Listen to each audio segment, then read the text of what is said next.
Vote পরবর্তী হিংসা এবং তোলাবাজির অভিযোগে গ্রেপ্তার তৃণমূল নেতা। ভোট পরবর্তী হিংসা এবং তোলাবাজির অভিযোগে তৃণমূল যুব নেতা নরোত্তম মণ্ডল ওরফে নিতাই গ্রেপ্তার।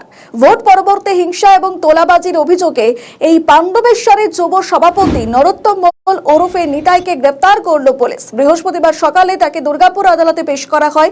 পুলিশ সূত্রে জানা গিয়েছে, নরোত্তম মণ্ডলের বিরুদ্ধে যেখানে ভোট পরবর্তী হিংসা এবং তোলাবাজির অভিযোগ রয়েছে, রাজনৈতিক পালাবদলের পর থেকে এলাকায় তার দেখা মিলছিল না, এমনটাই স্থানীয় সূত্রে দাবি। 2011 সালে রাজ্যে তৃণমূল সরকার ক্ষমতায় আসার পর থেকেই যুব তৃণমূলের সংগঠনে গুরুত্বপূর্ণ দায়িত্বে ছিলেন এই নরোত্তম মণ্ডল ওরফে নিতাই। দীর্ঘদিন ধরে তার বিরুদ্ধে এলাকায় একাধিক অভিযোগ রয়েছে বলেও দাবি স্থানীয়দের। শেষমেশ তিনি পুলিশের জালে।